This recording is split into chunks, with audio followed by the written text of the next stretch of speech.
Welcome to Kingdom Conversations, where faith meets community.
Let us pray. Father, we are grateful and we thank you that we can testify that you are blessing us right now.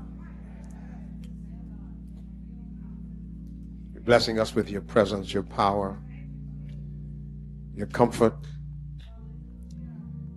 Lord, the Bible declares wherever your spirit is, there is liberty. We thank you, Lord, for breaking bondages, setting us free. Even in these turbulent times, giving us the reminder that you're still in control. You're the sovereign God. That all things are working together for our good, for those who are called according to your purpose. Father, we trust and rely in it. Bless us now, Lord, as we share this time together in your word. We pray, God, that you would make us not only hearers, but doers also. Lord, have your perfect way. In Jesus' name, amen. To God be the glory, to him be all the praise, for he is worthy. We do honor our Reverend clergy, to all of our members and all of our visitors to the Omega Men. We're grateful to have you share with us today. It's our pleasure to have you with us. We're also grateful to have with us all the way from Liberia. Rose, thank you for coming and sharing with us. She's here doing some work with the UN, being trained by the UN, and I was in Liberia a few weeks ago, and her sister, Kristen, works with Hope for Liberia. So I missed her in Liberia, so she came all the way here just to see us. So we're grateful for your presence. Thank you, choir, for blessing us. And I'm gonna try not to be long. I'm gonna cut through the cornfield again and hurry and get you out of here. But I want to call your attention to the text that was read in your hearing. I preached from this text this morning, Matthew chapter 27, verse 23. And if I read verse 22, put it in context, Pilate saith unto them who brought Jesus to him for trial. In verse 22, he asked a question, what do I do then with Jesus, which is called Christ? And they all said unto him, let him be crucified. This morning at 8 o'clock, verse 23, and the governor said unto the crowd, asked the question, why? And we just dealt with that one word, why? But what captures my attention is something I grapple with when I look at the text. He says in verse 23, the governor said, why? And then he finished the question with this, what evil hath he done? I want to ponder that just for a moment. What evil hath he done?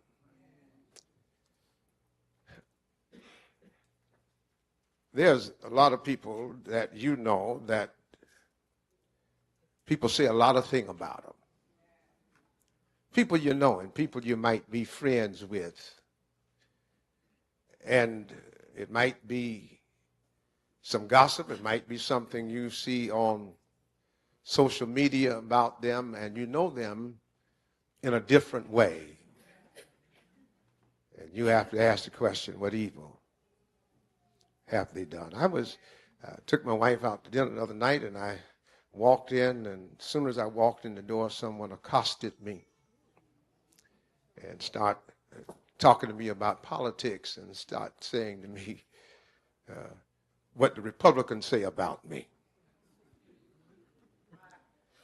And I want to know I was very disinterested.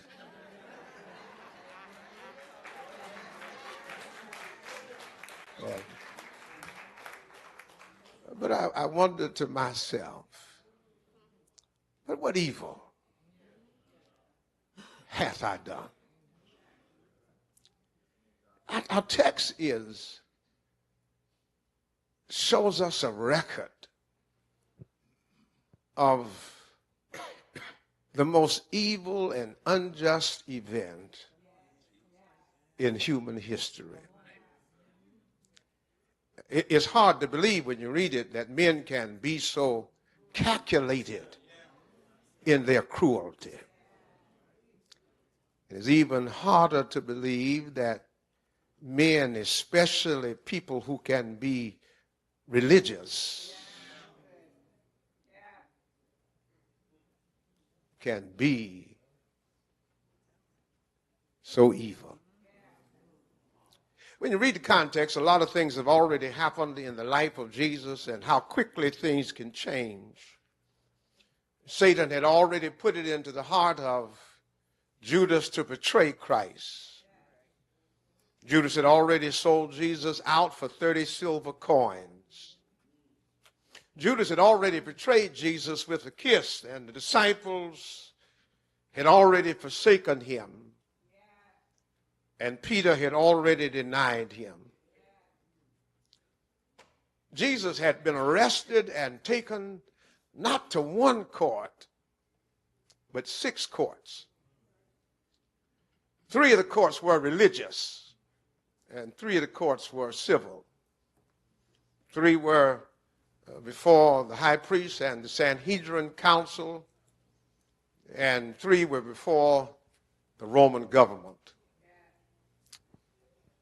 In the 3 religious courts, Jesus was found guilty each time. Before the civil courts of the Roman government, 3 times he was found innocent. It amazes me how we who are church folk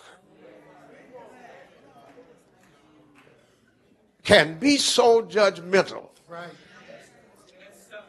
have the same problems that we condemn others for.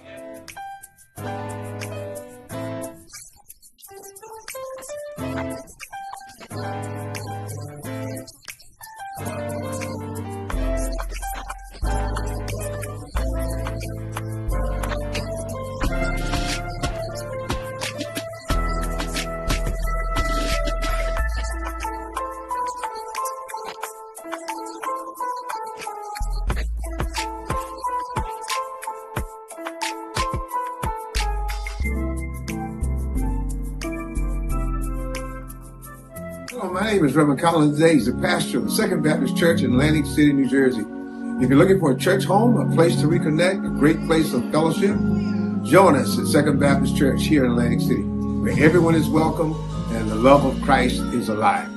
Our Sunday worship services are 8 a.m., 11 a.m., and don't miss our evening 7 p.m. hour of power, a dynamic time of praise, worship, and encouragement. Midweek, refuel your spirit with corporate prayer. Wednesday at 11 a.m., Newsday service at 12 p.m., Bible study at 7 p.m. We're located 110 Reverend Dr. I.S. Cole Plaza, Atlantic City, New Jersey. Call us 609-348-3580 or email us at secondbaptistac@gmail.com. Please come. We're looking forward to having you. You'll never be the same. Find us if you like on Facebook or YouTube, and we'll see you at Second Baptist.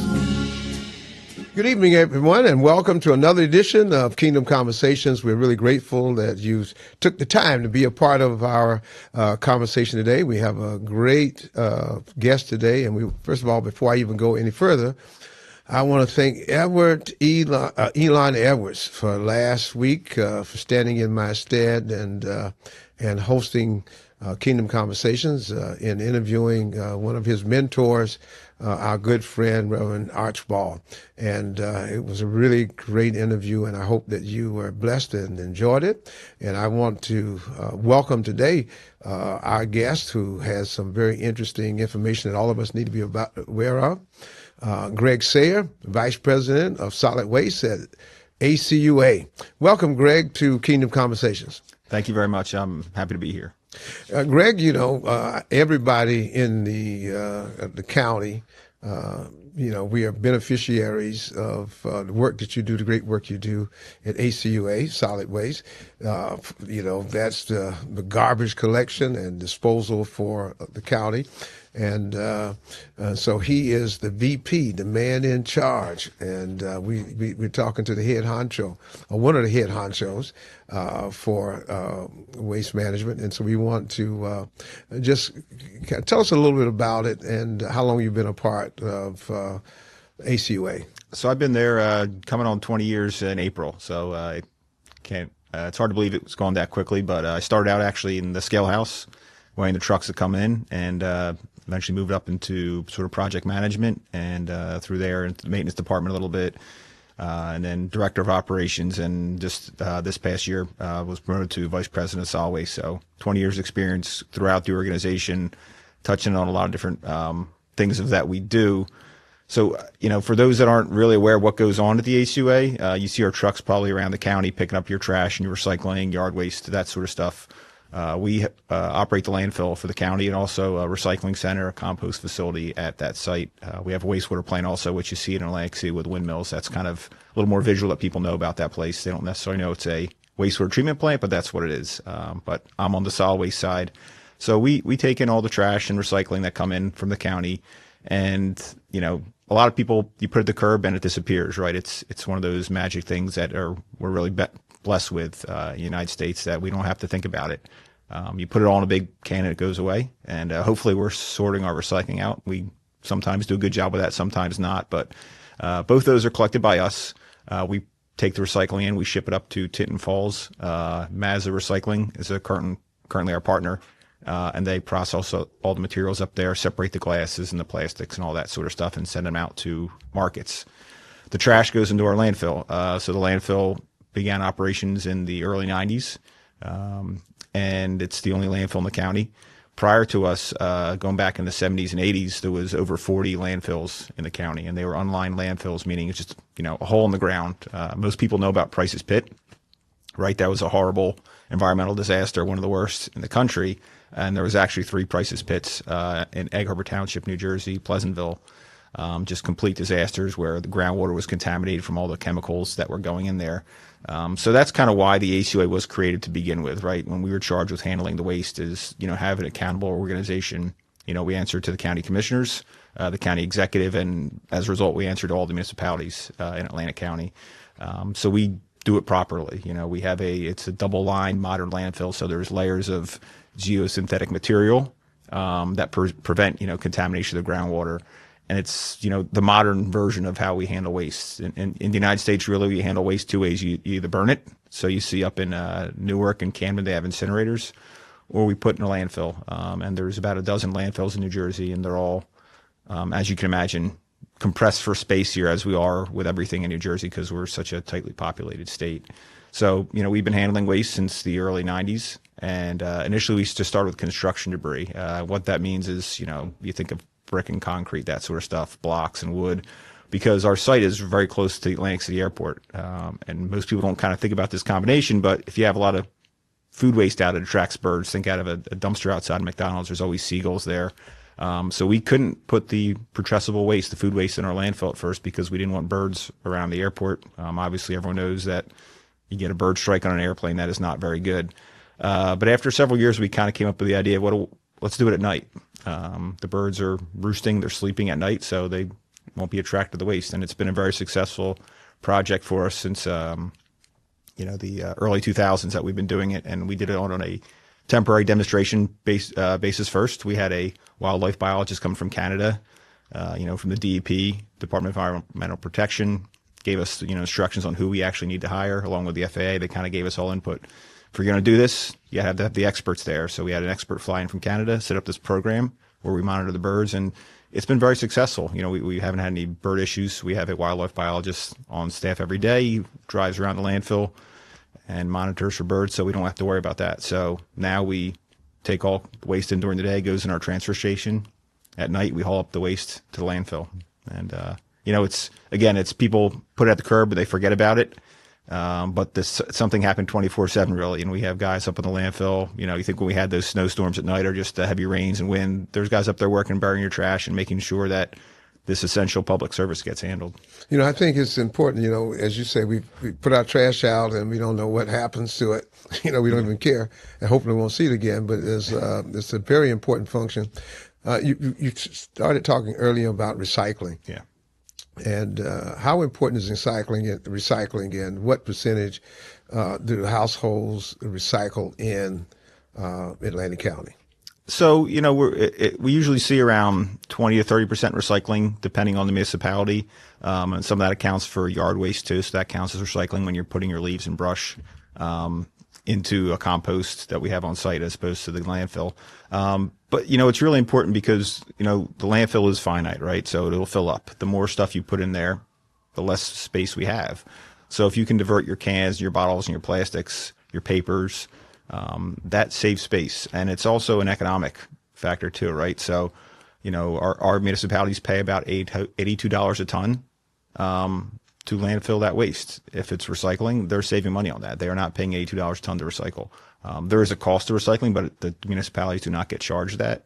And that is mostly processing costs. And again, recycling is an interesting market because the values of those commodity change. Think about anything else. You talk about the price of oil and gold or silver, plastics and aluminum and paper. They're similar. So they are commodities where the prices change. So that cost is variable, but it's cheaper than landfilling for certain. So you're saving money and you're conserving space for the actual stuff that we, at least right now, can't or won't recycle. I mean, you can really recycle just about everything if you want to do it. And that's kind of the other question is how much are we willing to actually effort put in to make sure we don't just throw stuff away? You talked about, as we know, that trash is a constant thing, that we're putting out trash, every day. And the landfill is finite. What is the plans and what is the lifespan of our landfill? Okay. Yeah. So currently we are permitted through a capacity through 2029. So that gives us, about 3 years left of capacity. Commissioner, as you know, I call you commissioner now, commissioner on the freeholder board commissioner board in Atlantic County. You recently approved our plan for an expansion through 2040. That still has to go through the Department of Environmental Protection. They'll review it on the technical aspects. But that, again, will get us capacity through 2040, which is, significant. That's, about 14 years from now. It gives us a lot more time to plan out for other endeavors. And it's not a uncommon thing. All landfills go for capacity expansions. Burlington County just had one last year. So it happens pretty frequently. It's not the first time we've done an expansion of our landfill. And in reality, the landfill expands every day, that, the more trash you put on it. And so this expansion, it's pretty much straightforward. So we're going 40 feet higher. That might seem like a lot. We're about 140 feet right now. We'll go up to 180. You won't see it from anywhere new. It's not like it's going to be some huge mountain any more than it is now. And it still will be one of the lowest in the state. We currently are the lowest height in the state for landfills, and we'll still be, the middle to the lower end of other landfills in the state. And we're going to capture a little area on the side of our landfill. So we're kind of interesting. We're bound by a couple wetlands and by the Garden State Parkway. And, if you could see a map of our landfill from above, you would see where it makes sense where this expansion is going in. It kind of like there's a little divot along the parkway, and that's just wasted space that won't go for anything else. You're not going to build anything there. So we figured let's capture that. And that gets us, 7-8 years plus another few more years with the height expansions. Yeah, but when you look at it, and I had the opportunity to see it, You're not really talking about going out that far. Right. It's really just going up and filling, you said, like a divot. So that's very interesting that when you look at that, it is, and that'll expand the lifespan of the landfill for 14 years. So it'll get us out to 2040, yeah. To 21, which is amazing. Yeah. So how much tonnage will that take? Well, it kind of depends on what goes in, but we typically are getting in trying to remember my numbers here now. We're getting in, 1,400 tons a day. So you do the math on that. That'll get you out through. That's a lot of trash. Yeah, through 2040. But you also have some very interesting and unique and innovative things that's happening at the landfill that I think people need to be aware of. You got a gas plant there, so tell us about that, and how does that generate funds as well, right? And help with the budget for the landfill. Yeah. So going back all the way to about 2005, we started collecting gas from our landfill. And that was sort of a voluntary thing. Now, what kind of gas is it? You say gas. What type of gas? So, when you think about trash, if it sits for a while, it breaks down. It's an anaerobic process, meaning once it's out of oxygen, these bacteria start breaking down all the waste in the trash. And it's mostly carbon dioxide and methane, and there's a couple other trace gases in there as well. Hydrogen sulfide is sort of the thing that you would smell, that rotten egg smell. And that's kind of what also the gas company will put into pipes, so if there's a gas leak. But there's some other trace gases in there, but it's mostly methane and carbon dioxide.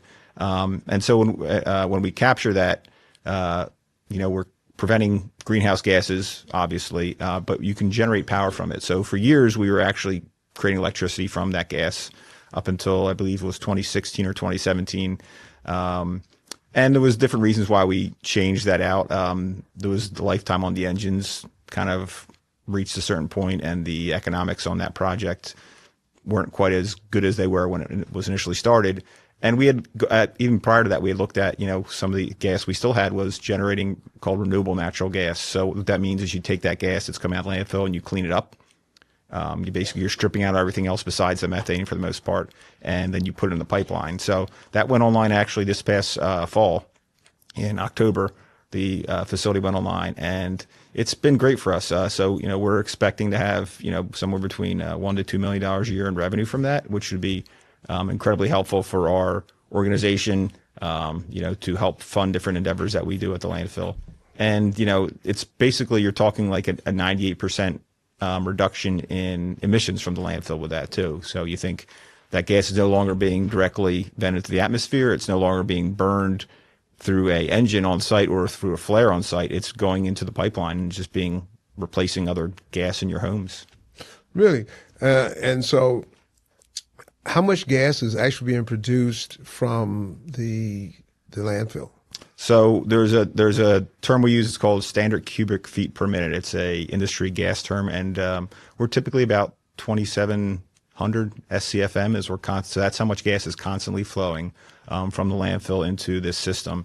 And the thing I also neglected to mention was our collection trucks. If you see them out on the road, they run on natural gas.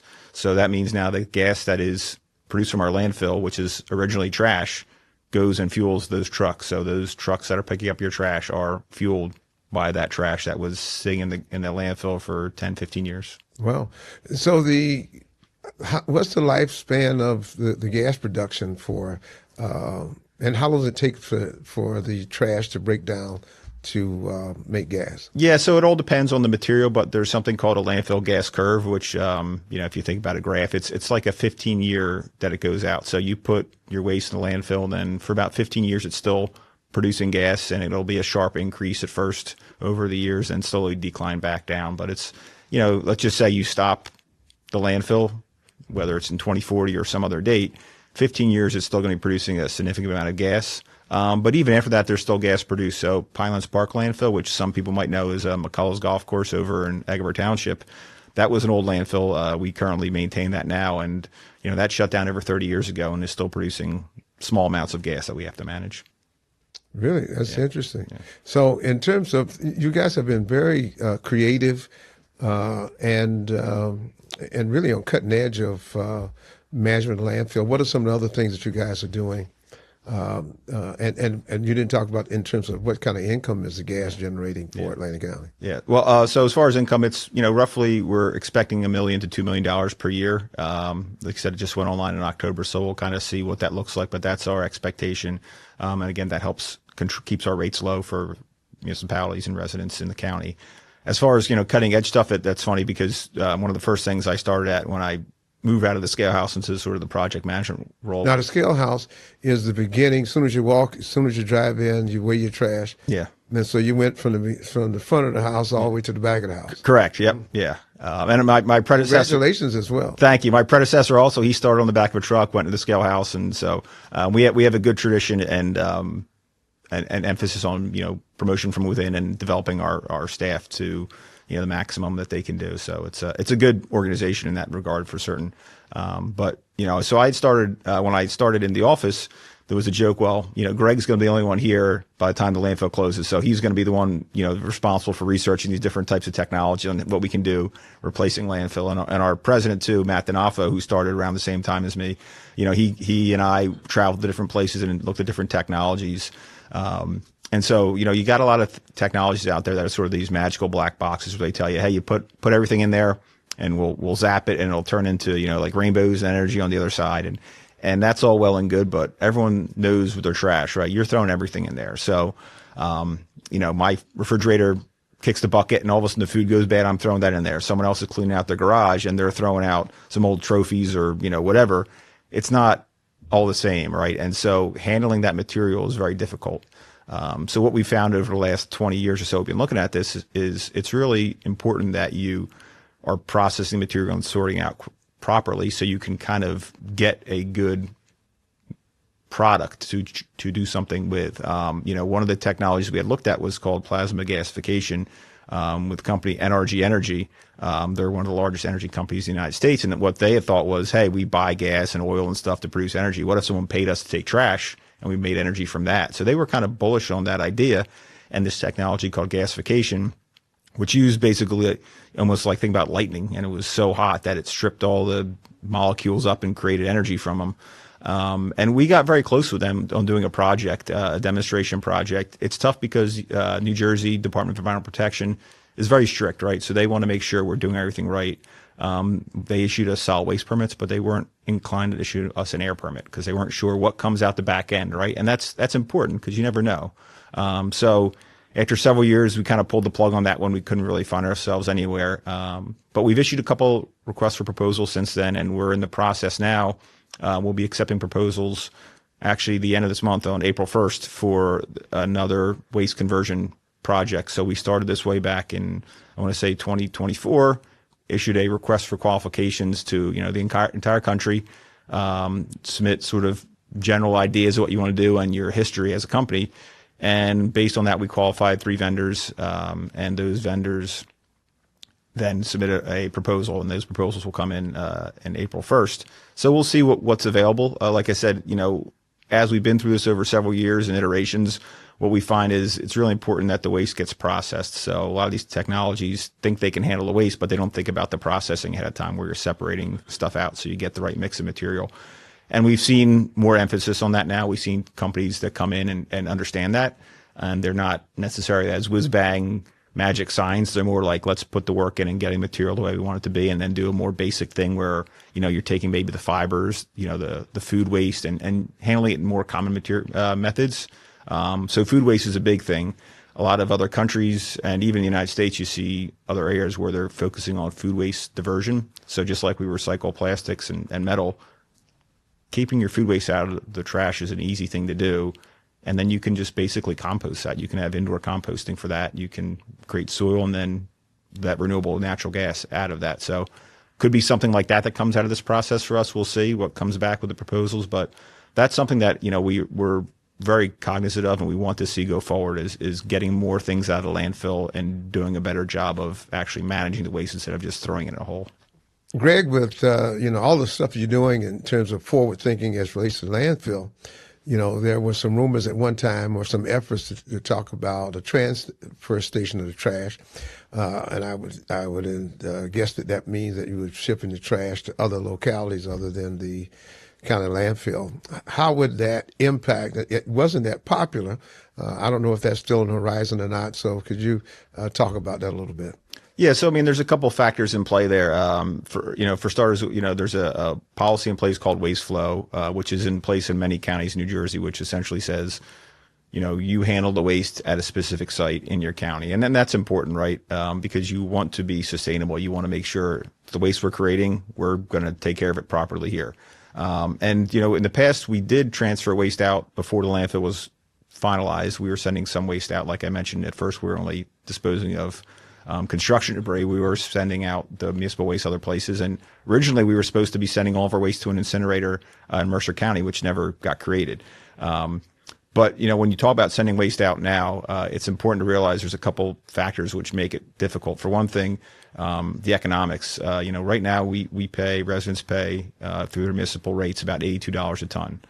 We've investigated, because we know the landfill has a limited life. We said, well, what would it cost to ship us out? And some of the quotes we got back were, $170 a ton. So you're talking over double the cost. We're sitting here in Atlantic City today. Atlantic City pays roughly $450,000 a year to dispose of their waste.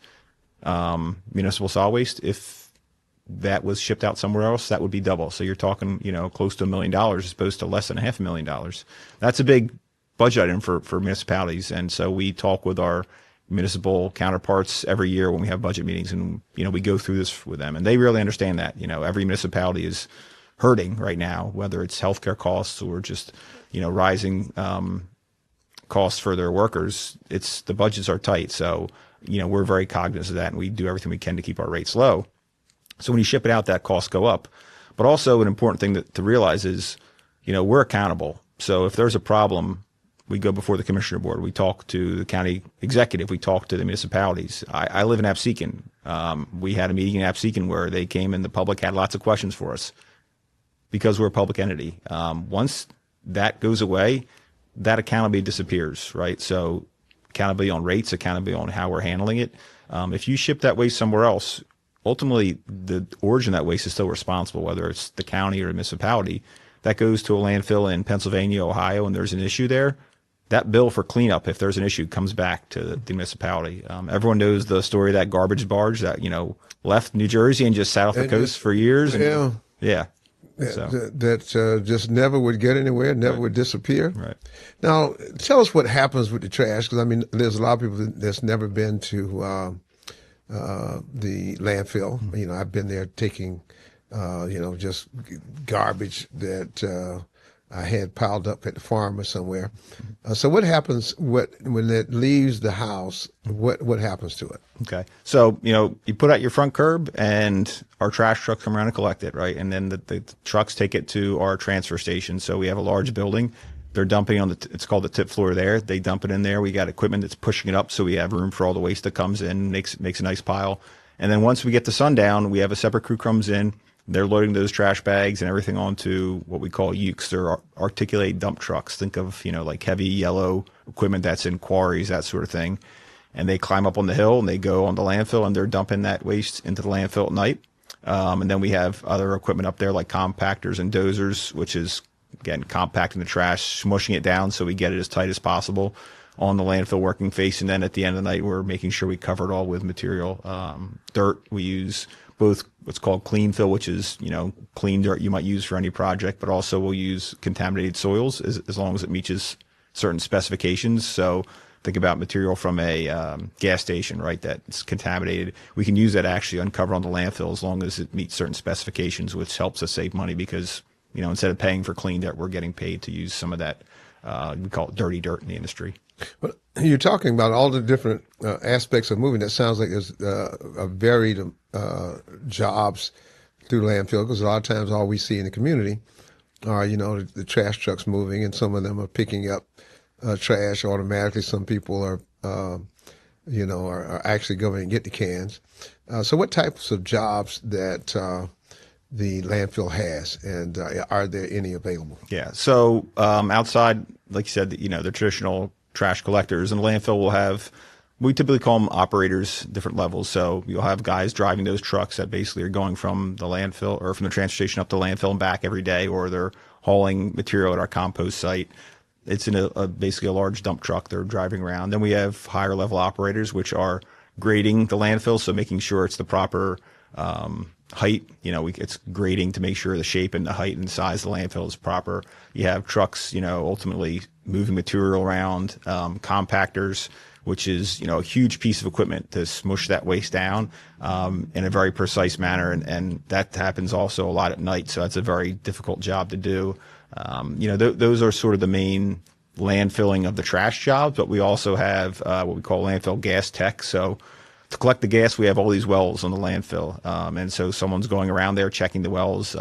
Potentially they could get damaged during operations from weather, various things, but they're also what we call tuning the wells to making sure they're pulling the gas at the right vacuum. And then we'll have, technicians. I mentioned we have our wildlife staff at the landfill. At this moment, I don't think there are any jobs in the landfill. We have some collections positions opening up, especially drivers and some temporary handlers for the spring. But it's one of the best things is, like I said, I started in the scale house. My predecessor as vice president started on the back of a truck. It is a good and place to come in, start out and move yourself up. We're very big on educating our workforce. So, any position you want to come in, even if you don't have any skills, you can come in as a laborer or handler. So we also have guys around the landfill picking up litter because obviously stuff gets blown around. You can come as a laborer and learn equipment and be on that equipment. Now, one of the things that is you also lay membranes on top of it to hold the trash down and then repack it. Yeah. What happens with the weather this year has been horrendous.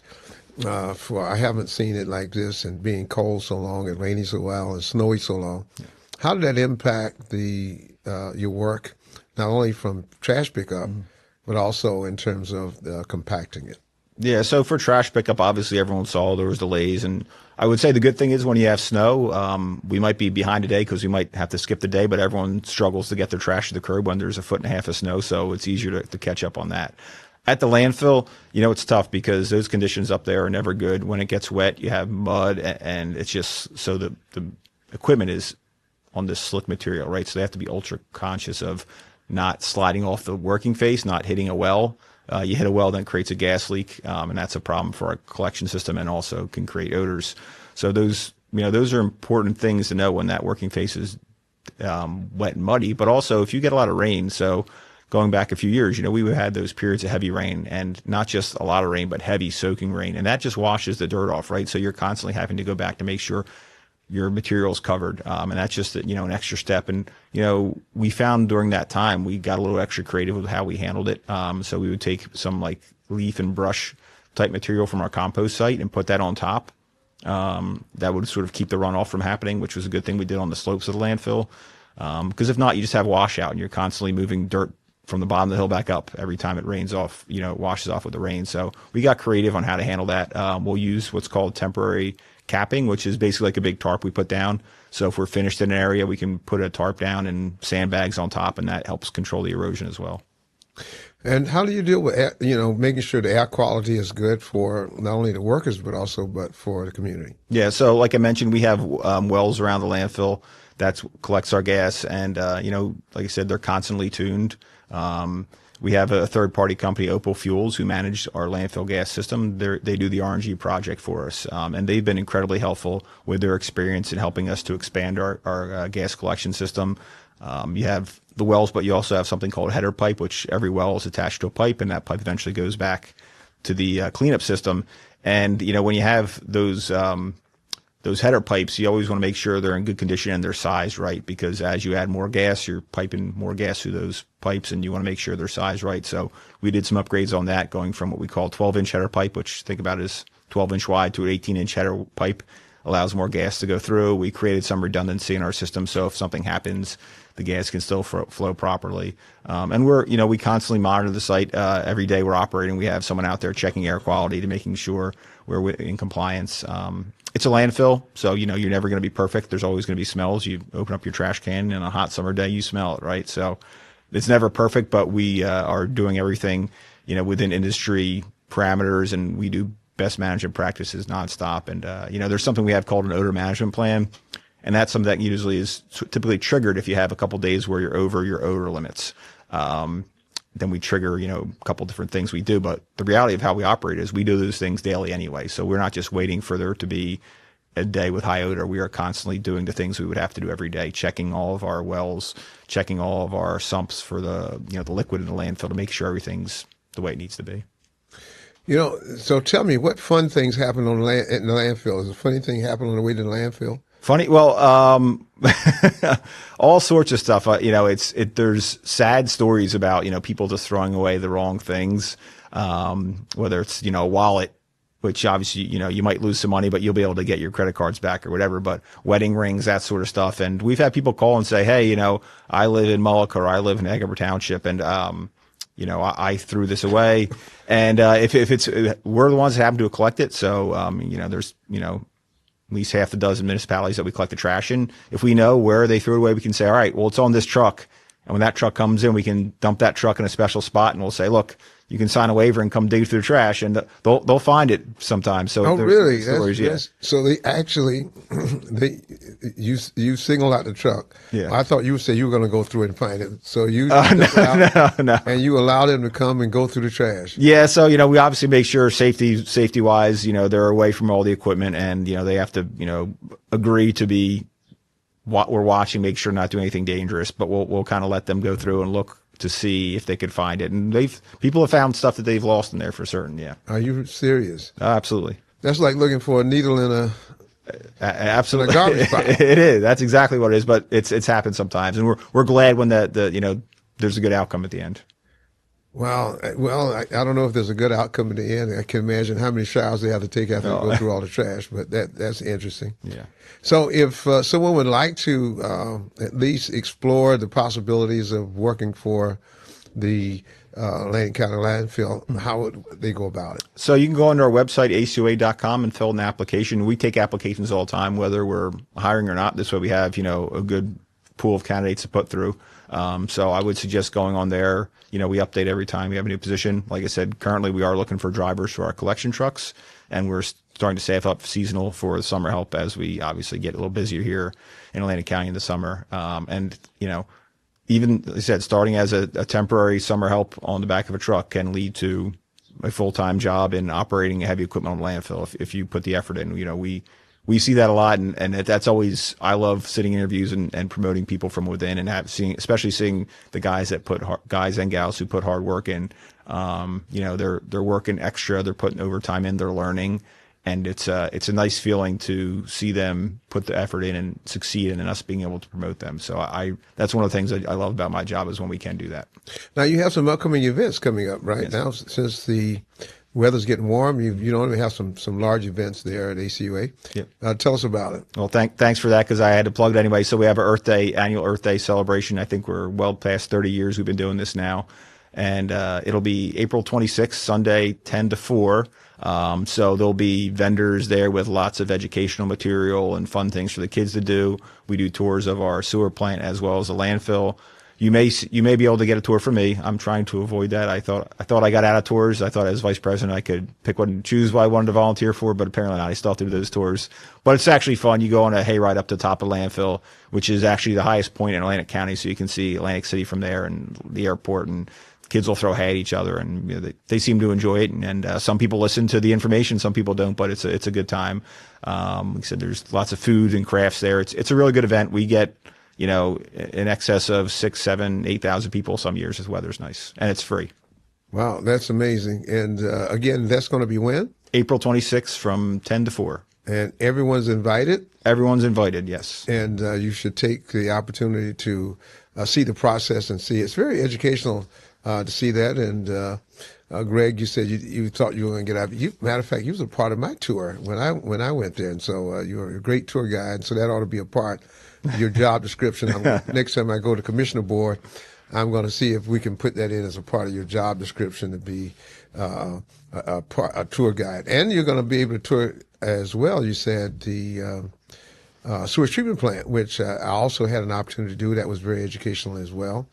And you got in there. You have some very innovative things as well. Can you talk about that at all? Yeah, absolutely. So, well, I think my job title still has other duties as assigned, no matter what. So, when we get VIPs there, I always do a tour for you. But lifting soil bags, it's all sort of falls under the job description. But yeah, the wastewater treatment plant is very interesting. So I do have some experience there in my previous positions.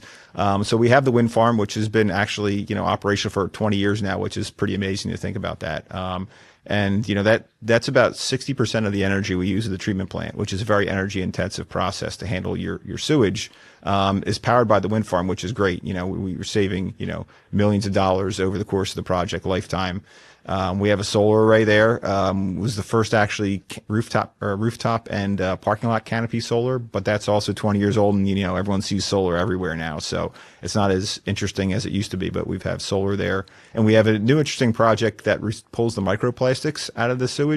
Let's talk about microplastics, because that's a big issue with plastics now everywhere getting it. And now they're talking about microplastic, meaning you get into the food chain, and then also getting now into your own bodies. And you have a program that's very innovative in pulling the microplastics out of the sewage treatment water, right? Correct, yeah. Tell us a little about that, and without being so technical that we don't understand. Sure. Well, I won't be able to be technical because that's the sewer side, I'm the trash side, so I can explain it as best as I know. Right, so, when you think about even a water bottle, right, that's in a plastic water bottle, eventually that plastic degrades a little bit, and little bits of plastic get in that water or other food containers. That goes in your body, unfortunately, and it goes into the waterways. And so in the sewer, in the sludge that's going through the sewer, there is plastic, lots of little pieces of plastic in there. And what this project aims to do is, this was through a partnership with some, I believe, graduates from Princeton University who had this idea to sort of pull out the plastic. There's different filters in there that, so after the entire sewage process is done, right, so you get to sort of the clean water that's getting discharged into the ocean, that once it's at that level, they have this extra filter level that pulls out the microplastics.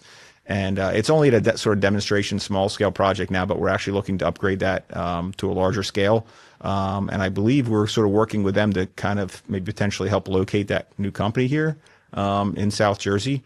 So, fantastic. Yeah, and it's an issue, but it's not something that's really regulated right now. We haven't gotten to that point yet where the state or the federal government is regulating microplastics, but it'll happen because we see the issue with it. We know it's getting to everyone's systems, and we know it's a problem. So that regulation will come, and we'll sort of already be ahead of the curve on that, both in having it at our plant, but also hopefully this company will be, kind of based out of here maybe, and they'll be able to spread their technology throughout the country. With the rising gas prices and everybody concerned now with the cost of fertilizer, is sludge from the sewage treatment plant, is that something that they could use for fertilizer? What are you doing with the sludge? So we actually incinerate the sludge at our wastewater treatment plant. We're one of, I believe, 2 or 3 incinerators in the state for sludge. It's not something easy to do, and obviously environmentally people have concerns about it. So there's a lot of permits with that to make sure we're doing it as properly as possible. So we incinerate the sludge, and it creates basically an ashy product, which goes to the landfill and is used mixing with the dirt at the landfill for cover. But other places do use it, can use it. New Jersey does not allow what they call biosolids, which is the sludge, as fertilizer. Other states do. Again, they're kind of concerned with the fact you do have stuff like microplastics and other contaminants in there that would be potentially harmful. Other parts of the country and world do use it. We do not. There's other technologies you could use, anaerobic digestion, which is kind of like composting the sludge. You mix it in with some other material, and you could eventually maybe get some soil amendment out of it. But like I said, New Jersey, they're very cautious about that, just knowing what could potentially be in our sewer. But we're not the only. Are we the only ones that incinerate the sludge, or other? Are we the only? We're not the only. And so, what do they do with their sludge? So other they'll typically ship other places. So we get sludge from Camden comes up to us, and it's actually helpful for our operations here because it helps subsidize the rate. So if we're getting sludge from our people, that let's say our treatment plant can handle 20 million gallons a day of sludge. If we're only getting 10 million gallons, we can kind of put more sludge in there, and it keeps that cost low. So typically it gets shipped off to some incinerator, or it gets shipped out of state somewhere. Landfills cannot accept liquid waste from the landfills. So it's a problem, right? We're actually fortunate that we do have an incinerator, both because we can accept others and because we have a stabilized way to handle it in the state, or in the county. So what about job opportunities at the waste treatment plant? So it's funny you mentioned that because, we have guys on the collection trucks at the landfill or in the collections that they always want to hop and go to wastewater because they hear that's the golden ticket, get off the road and go to wastewater. There it's a license issue, right? So you have there's something called a water pollution control license, which basically allows you to operate the equipment there. And there's different levels, 1, 2, 3, and then I think you go even higher. But if you have that license, you could come in and potentially be an operator of the sewer plant. But there's maintenance jobs there as well, electricians, mechanical maintenance, instrumentation type maintenance on the equipment. So totally, how many does both the waste treatment plant and the landfill, how many are employed there? I believe we have about 250 people. Yeah. Oh, that's a pretty good number. Yeah. Good number. Well, Greg, I want to thank you so much for coming to be a part of our program. And what you said was very enlightening and informative. And we look forward to the Earth Day and invite everybody to come and be a part of it. You got some free food and free games and a free tour of both facilities. How do they get from one facility to the other? Is they going to provide transportation from? Yeah, we have a bus that'll take you over to the wastewater plant. Okay, well, that's good to mention that you can do all those things, and is very, very informative, and you will be very surprised and impressed with the workers and the plant and how they operate. I was very impressed when I took a tour as well. Greg, what would you like to give some final words to our listening audience? We'll give you that opportunity now. No, thank you. Yeah, so please come out on Earth Day, April 26th, 10 to 4 at our landfill in Eggebert Township. Love to have you. Hopefully weather's great. I know the kids always love it. And, as far as solid waste, I'd just say, just remember when you put it out the curb, it goes somewhere, right? So if you can avoid throwing it away, donate stuff if you can, reuse it. Backyard composting if you can for your food waste. There's a lot of ways to reduce the amount of waste you produce and, kind of get back to a more sustainable lifestyle. Well, thank you so much, all of you, for tuning in again to Kingdom Conversations. And I want to thank our guest today, Greg Sayer, for coming and taking his time to be a part of this. And like he said, if you are interested in either one of those as a career, please look at their websites from the ACUA. Thank you again for sharing with us today, and we look forward to seeing you and hearing you same time, same place, Kingdom Conversations. God bless you. And that wraps up another powerful episode of Kingdom Conversations, where faith meets life and purpose is revealed. We pray today's dialogue stirred your spirit, sparked your thinking, and strengthened your walk with God. Remember, the kingdom is not just a place where we're going, it's a way of living here and now. So stay rooted in the Word, stay connected in the community, and stay bold in your faith. If this episode blessed you, don't forget to like, share, and subscribe. Join the conversation online and help us spread the kingdom message far and wide. Until next time, keep seeking, keep growing, keep walking in kingdom purpose. God bless you, and we'll see you next time on Kingdom Conversations.